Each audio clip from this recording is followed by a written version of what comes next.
स्वदेशवासी बंधुगण, आज हमारे स्वतंत्रता व देशभक्ति की श्रृंखला में मैं कम्युनिस्ट पार्टी और कम्युनिस्ट लोगों के अद्भुत चरित्र पर आपको अपना अनुभव बता रहा हूँ। इनमें बहुत अधिक विशेषता है। एक तो भारतीय संस्कृति को किस तरह ध्वंस किया जाए उसके पीछे लगे रहते हैं। आज इनके कम्यून में लड़का लड़की एक साथ रहते हैं, चरित्र जिसको हम चरित्रहीन बोलते हैं, वो पॉलीगमी में काम करते हैं। इनको कोई फर्क नहीं पड़ता है, वहां से इनकी जिंदगी आरंभ होती है। फिर इनका एक एग्जाम्पल देते हैं कि जब भारत का में स्वतंत्रता का आंदोलन चल रहा था, उस समय इन्होंने क्या किया। पहले जब ये सिर्फ यहाँ रसिया के एजेंट के रूप में काम करते, जब जर्मनी रसिया के साथ था विश्व युद्ध आरंभ होने में, तो जर्मनी जिंदाबाद। जब रसिया लंदन के साथ चला, ग्रेट ब्रिटेन के साथ चला गया, तब जर्मनी फासिस्ट है, जर्मनी वो है, जर्मनी वो है। आज मैं बोलता हूं, जब 1942 में जब इनका ये हुआ, ये इनका एग्रीमेंट हुआ गवर्नमेंट ऑफ इंडिया के साथ और कम्युनिस्ट पार्टी ऑफ इंडिया के साथ, उसमें गृह सचिव थे रेजिनाल्ड मैक्सवेल। तो रेजिनाल्ड मैक्सवेल व सीपीआई के महामंत्री मिस्टर पीसी जोशी के मध्य हुए पत्र व्यवहार से इस प्रकार मिलती है। An alliance existed between the Politburo of Communist Party and Home Department of Government India, in which Mr. P.C. Joshi was placing at the disposal of Government of India services of his party members. Party के सभी सदस्यों की service उन्होंने British government के कदमों में रख दी। ये तो बोलते हैं हम देशभक्त हैं। फिर जब मुस्लिम लीग का पाकिस्तान डिमांड चालू हुआ, तो इन्होंने कहना आरंभ कर दिया, it is progressive, the Pakistan is just progressive and national demand.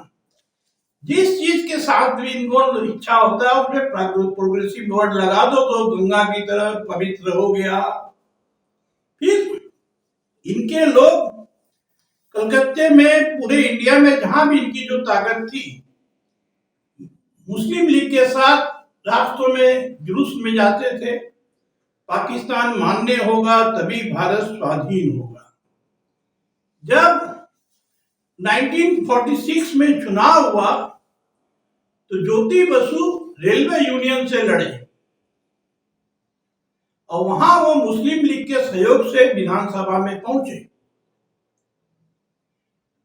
और ग्रेट कलकत्ता किलिंग के पहले जब मुस्लिम लीग ने, जिसका शहीद मीनार बोलते हैं, उस समय उसको बोला जाता है ऑर्चर्ड मूवमेंट, उसके नीचे जब मुस्लिम लीग ने सभा की तो सुहरावर्दी के साथ कंधा से कंधा मिलाकर हिंदू किलिंग का अनाउंसमेंट ज्योति बसु ने किया।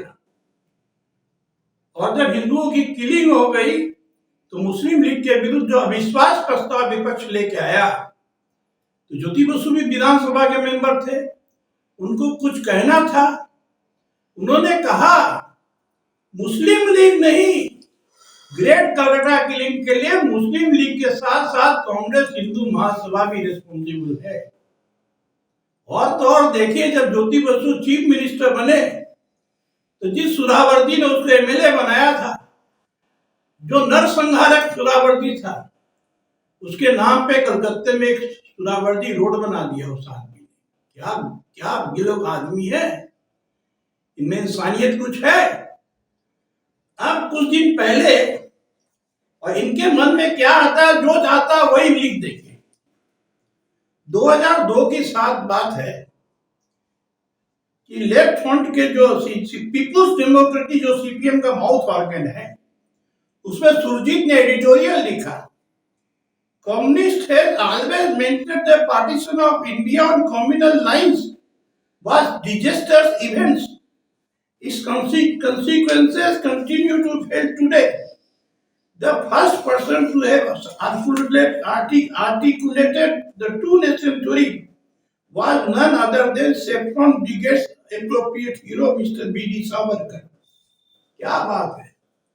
आप जिन पर भी झूठा लांछन लगा देंगे, 1000 बार झूठ बोलेंगे ताकि सावरकर ने माफी मांगी थी, सावरकर ने दो नेशन थ्योरी दिया था, आप मुस्लिम लीग के साथी थे, आप बोलते थे progress Pakistan is progressive demand. वाह वाह वाह, शर्म नहीं आती आप लोग को देश को गुमराह करने में? गद्दारी करते हैं आप देश के साथ और दूसरे देशभक्तों के ऊपर लांछन लगाते हैं। तो मैंने उस पत्र का जवाब दिया था कि तुम लोग क्या हो। अब आइए इसी का मैं जवाब देता हूं। They fought the cause of Muslim league का इन्होंने कॉज के लिए लड़ा, और कोई भी नहीं बोल रहा, इनके काम को तो मैंने गिना ही दिया। For the creation of Pakistan, Khwaja Ahmad Abbas, a communist himself and a writer, writes about the following in these words: who killed India? India was killed by Communist Party of India, which provides the Muslim separatists is an ideological basis for the national and anti-national demand for Pakistan.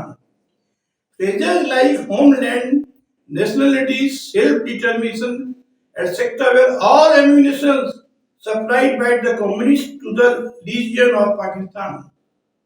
अब बताइए, इनका खुद एक party का एक आदमी बोलता है, इन्होंने पूरा उनको अस्त्र विभाग दिया। और जब देश स्वाधीन हो गया तो इन्होंने धंधा बनाया, अब लाखों लोग रिफ्यूजी बन के आएंगे। तो उससे ये ज्योति बसु ने कहा कि हमने पाकिस्तान डिमांड का सपोर्ट किया तो मेरे को हम लोग की पार्टी को बहुत लाभ हुआ, हमको 50,000 मेंबर मिल गए, हमारा विस्तार हो गया। मुस्लिम जितने थे हिंदुस्तान में पढ़े लिखे, मुस्लिम लीग में, कम्युनिस्ट पार्टी में आ गए। समाना आजमी के पिता वो क्या करते, जो पीपुल्स थिएटर बोलते हैं, लोग बनाते हैं, तो उसमें एक कविता लिखते हैं, हमारी ईद पहली मनेगी कैफी आजमी पाकिस्तान में, और इस हिंदुस्तान में जिंदगी भर उनको हमारी सरकारें पूछती रही। जो एक कम्युनिज्म में पैदा हुई थी समाना आजमी, कैफी आजमी की लड़की। और जब चाइना ने हिंदुस्तान पर हमला किया तो कौन था उस समय हमारा हिंदुस्तान का डिफेंस मिनिस्टर? कृष्ण मेनन। जब कृष्ण मेनन डिफेंस मिनिस्टर था तो उसके बाद इन्होंने आपस में, दोनों ही कम्युनिस्ट पार्टी सोवियत रशिया की चमची रही, इसीलिए तो CPI-ML बनाया। जो माओ तुमने देखा हमारे नाम पर बेवकूफ बना रहा है CPM वाला, तो उन्होंने एक सेपरेशन बनाया कि कम्युनिस्ट चाइना ने हमला किया हिंदुस्तान पर, वो प्रोपेगेंडा करते थे CPM वाले। तो माओ सेतुंग बोला ये भी सोवियत का दलाल, वो भी सोवियत का दलाल, CPM भी हमको बेवकूफ बनाता है। तब चाइना ने चारू मजूमदार को आगे देकर एक पार्टी बनाया, communist party of India, Marxist nationalist. उन्होंने स्लोगन दिया, चीन का चेयरमैन हमारा चेयरमैन है। आप इनसे पूछिए तो एक सवाल प्रकाश कराट और सीताराम येचुरी से, आप तो जिंदा है, वो कैरी लेगेसी उनको कैरी करते हैं। यदि कम्युनिस्ट भारत ने हमला किया था तो चीन पर, तो 1968 में जब 67 में कृष्ण मेनन चुनाव हार गए थे बॉम्बे से, तो मिदनापुर से CPM ने क्यों उसको लड़वाया? ताकि संसद में उसको भेजा जा सके। वो तो हत्यारा था, वो तो चीन पर हमला करने वाला था ना। इनको आराम से आप समझिए, देश को बेवकूफ बनाना, देश को तोड़ना। आज इनकी पाकिस्तान की यात्रा कभी खत्म नहीं हुई। चीन इसने नंबूदरीबाद ने 1957 में कम्युनिस्ट पार्टी को जिताया, तो कांग्रेस ने पाकिस्तान बनाया, मुस्लिम मेजोरिटी जो स्टेट थी वो पाकिस्तान को दे दिया। तो कम्युनिस्ट पार्टी ऑफ इंडिया ने, नमूदरीबाद और ये सब जो बड़े बड़े प्रोग्रेसिव बनते हैं, इन्होंने मुस्लिम लीग के साथ केरल में समझौता किया और मुस्लिम मेजोरिटी डिस्ट्रिक्ट बना दिया। मुस्लिम मेजोरिटी डिस्ट्रिक्ट का मतलब क्या? उस डिस्ट्रिक्ट में कोई भी आदमी ऑफिसर जो होगा वो मुस्लिम के अलावा कोई नहीं होगा। माने वहां जो माइनॉरिटी कम्युनिटी है उसको क्रश करके रख दो। तो जिंदगी में हर समय सांप्रदायिक राजनीति, मुस्लिम सांप्रदायिक राजनीति तीव्र रूप में करने का नाम कम्युनिस्ट पार्टी है। और ये बोले यही क्या इनका क्लास स्ट्रगल है? ये बोलते हैं हम क्लास स्ट्रगल की बात करते हैं। ये क्या क्लास स्ट्रगल है? हिंदू मुस्लिम के नाम पे राजनीति करना? अब भाई आप, हमारे कानपुर हमारा देश का बहुत बड़ा इंडस्ट्रियल स्टेट था। कलकत्ते के बाद सेकेंड बस था। आज कलकत्ते और कानपुर में आप जाके देखिए, सब जगह इंडस्ट्री को शमशान बना के इन्होंने रख दिया। वहां से भी सीपीआई का एमपी होता था, लेबर लोग सोचते थे हमारी उन्नति करा देगा। उसने क्या किया? लेबरों की पीठ में छुरा मारा, उनको बेकार कर दिया। मेरा अपना व्यक्तिगत अनुभव है, इंडस्ट्री के ट्रेड यूनियन के नाम पे ज्योति बसु से लेके जितने भी C2 के नेता, AITUC के नेता है, इन्होंने धंधा खोल रखा था। मालिकों से लाखों रुपया चंदा उठाते थे, अपना पार्टी का खर्चा चलाते थे और लेबर को खराब कर देते थे कि हमारे जुलूस में उनको जाना, उनके वो फैक्ट्री का मालिक को उसकी सैलरी देनी पड़ेगी। धीरे धीरे उनको हरामखोर बना दिया और नॉन प्रोडक्टिव लेबर बना के पूरी इंडस्ट्री को, बंगाल को, सबको ध्वंस कर दिया। 30 वर्ष बाद क्या बुद्धदेव भट्टाचार्य को समझ में आया क्या?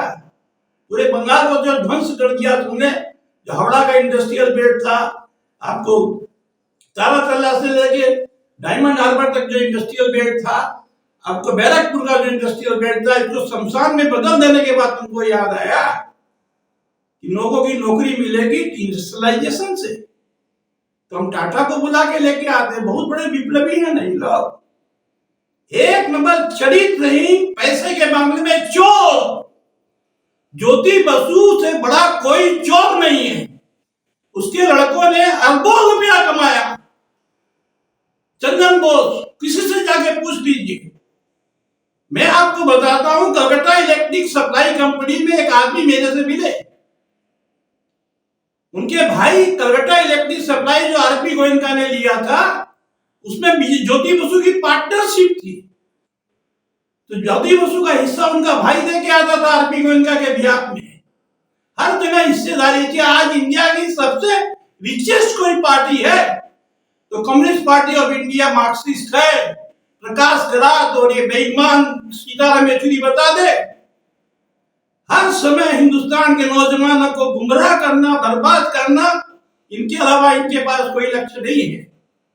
पाकिस्तान बनाना, आज हर समय देश तुम्हारे टुकड़े टुकड़े होंगे, और टुकड़े टुकड़े तो तुम करते ही रहो जिंदगी भर।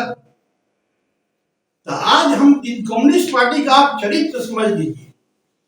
कम्युनिस्ट पार्टी का एक अंतिम चरित्र बता देते हैं।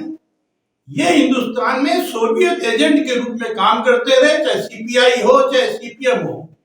जो नक्सलाइट है वो चाइना के एजेंट के रूप में काम करते हैं और कुछ नहीं है, वहां से फाइनेंस भी मिलता है। कम्युनिस्ट पार्टी ने देखा, सोवियत रशिया ने, हिंदुस्तान का एक बेवकूफ को मैंने प्रधानमंत्री बना दिया है, इंदिरा गांधी। अब हिंदुस्तान को हमको कैप्चर करना है। यहां की गद्दी पर डायरेक्ट कोई कम्युनिस्ट आदमी बैठेगा। तो इंदिरा गांधी को बेवकूफ बना के उन्होंने कांग्रेस में स्प्लिट कराया। इंडिया को तो कॉलोनी बना ही चुके थे ये जवाहरलाल नेहरू के टाइम से। कांग्रेस में स्प्लिट हुआ। बैंक नेशनलाइजेशन करना होगा, कोल माइन नेशनलाइजेशन करना होगा, प्री पर्स राजा को ले लेना होगा। इस तरह कांग्रेस में डिवीजन करा के कम्युनिस्ट पार्टी के जितने अधिक मेंबर थे, नंदिनी सरस्वती, आई के गुजराल, सिद्धार्थ शंकर राय, सबको कांग्रेस में ढुका दिया। नूरुल हसन, पी शिवशंकर और सब बड़े बड़े मंत्री बन गए। तब इनका 1975 का मैं आपको चक्र बताता हूं। सिद्धार्थ शंकर राय जो कभी कम्युनिस्ट पार्टी के टिकट पे एमपी एमएलए हुए थे, वो उनका मास्टर था, गुरु था सोवियत रशिया का। तो वो इंदिरा गांधी का केस लड़ता था। इंदिरा गांधी उस पर विश्वास करती थी। मोतीलाल नेहरू और चित्तरंजन दास दोनों एक साथ राजनीति करते थे, इसलिए उसको विश्वास में ले लिया। पहले तो इंदिरा गांधी को इलाहाबाद में हराया। देश में इमरजेंसी इंदिरा गांधी ने ये सिद्धार्थ शंकर राय के बोलने से लगाई। इंदिरा गांधी को क्या मालूम इमरजेंसी क्या होता नहीं होता है। अब इसके बाद फाइनल टेक ओवर होने जा रहा था सोवियत रशिया का इंडिया में, इमरजेंसी भी लगा दिया। तो मुझको उमाशंकर दीक्षित ने यह घटना बताई कि संजय गांधी कभी भी राजनीति में नहीं आता। इंदिरा गांधी को लाना होता तो पहले ले आती। सिद्धार्थ शंकर राय और देवकांत बड़ुआ इंदिरा गांधी के पास गए और इंदिरा गांधी से उन्होंने कहा, बड़ुआ ने कहा कि मैडम एक बात है कि जो इलाहाबाद हाई कोर्ट का जजमेंट आया है, आपको प्रधानमंत्री के पद से रिजाइन करना होगा। तो और क्या? बोले एक काम कीजिए, मैं कांग्रेस प्रेसिडेंट से रिजाइन कर देता हूं और सिद्धार्थ राय को आप प्राइम मिनिस्टर बना दीजिए। 6 महीने साल भर की बात है, उसके बाद आप तो केस जीत जाएंगे, तो वापस आप प्रधानमंत्री बन जाएंगे। तो इंदिरा जी ने उनसे कहा कि भाई एक बात बताओ, आज ही ये डिसीजन लेना है क्या? ना 2-5 दिन में ले सकते हैं आराम से, कोई बात नहीं, कोई बात नहीं। तो इंदिरा जी ने बोला कल हमसे मिलो। तो इंदिरा जी ने अपने घर में बात किया होगा अपने बच्चों से, तो उन्होंने डिसाइड किया हमको रिजाइन तो करने तैयार हो गई, किंतु अपनी कुर्सी पर उनको विश्वास था कमलापति त्रिपाठी पर अधिक। तो उन्होंने सिद्धार्थ राय और देवकांत बड़ुआ जब दूसरे दिन मिले तो उनसे कहा मैं रिजाइन करने तैयार हूं, किंतु मेरी कुर्सी पर बैठेगा कमलापति त्रिपाठी। इतने में सिद्धार्थ राय बोलते हैं नहीं कोई बात नहीं, कोई बात नहीं मैडम, कल मैंने किताब देख लिया, आपको रिजाइन करने का जरूरत नहीं है। इंदिरा गांधी समझ गई सोवियत रशिया की चाल कि इन्होंने पहले तो पार्टी में स्पीच कराया, पूरा पार्टी में आई के गुजराल से लेके नंदिनी सतपथे सबको ढुका दिया। अब ये फाइनल कूप था, ऊपर से इमरजेंसी लगा दिया। इमरजेंसी कितने 50 वर्ष रहेगी कि 20 वर्ष रहेगी कौन जानता है। तब उन्होंने अपने लड़के संजय गांधी को सामने लेके आए और उन्होंने क्लीनिंग स्टार्ट किया। इधर नंदिनी सतपथे को निकाला, आई के गुजराल को निकाला, जो कम्युनिस्टों का कांग्रेस में क्लीनिंग स्टार्ट किया। इनका जो फाइनल था, उस समय यदि देश इन कम्युनिस्टों के हाथ में चला जाता तो देश का क्या होता सोच लीजिए। उसी तरह 1977 में जब मोरारजी देसाई की गवर्नमेंट बनी तो चरण सिंह मोरारजी देसाई की गवर्नमेंट को गिरा नहीं सकते थे। यदि ज्योति बसु ने मोरारजी देसाई को समर्थन किया होता, ज्योतिर्मय बसु हमेशा चिल्लाते रहे, सीपीएम के पार्लियामेंट में लीडर थे कि हमको मोरारजी देसाई को समर्थन करना चाहिए, हम लोग इमरजेंसी में इतना भोगे हैं। तो रशिया का इंस्ट्रक्शन था, तो कम्युनिस्टों ने अपना सपोर्ट मोरारजी देसाई गवर्नमेंट से विड्रॉ किया, इसलिए मोरारजी देसाई की गवर्नमेंट बनी, गिरी और चरण सिंह प्रधानमंत्री बन पाए। तो देश में आज इन्होंने कोई श्रमिक स्वार्थ के लिए कोई आंदोलन नहीं किया, richest party of the India, और पूरा बेवकूफ बनाते हैं, और most communal party of India. हाँ, ये बोल सकते हैं मुस्लिम कम्युनल पार्टी ऑफ इंडिया का नाम है कम्युनिस्ट पार्टी ऑफ इंडिया। आज बंगाल में देखिए बहुत मजे की बात हुई। तो बंगाल में जो सीधा ये नेहरू का भी इंस्ट्रक्शन था और बीसी राय भी चाहते थे कि बंगाल में तो जैसे दिल्ली में जनसंघ उभर गया, जो रिफ्यूजी आए हैं वो जनसंघ करने लगे। तो बंगाल में भी जो लाखों रिफ्यूजी, करोड़ों रिफ्यूजी बांग्लादेश से आएंगे, पाकिस्तान से आएंगे, वो भी जनसंघ करेंगे। तो जनसंघ को रोकना है तो पहले तो नेहरू ने किन परिस्थितियों में श्यामा प्रसाद का मर्डर करवाया, वो तो आज तक इंक्वायरी भी नहीं हुई है। जिस दिन श्यामा प्रसाद जी की हत्या हो गई नेहरू के चलते हैं तो सब जो बोलते हैं जो सुनने में आता है, कभी तो सच आएगा ही ना। हर चीज का इंक्वायरी इंडिया में होता है, खाली श्यामा प्रसाद मुखर्जी की हत्या का इंक्वायरी आज तक नहीं हुआ।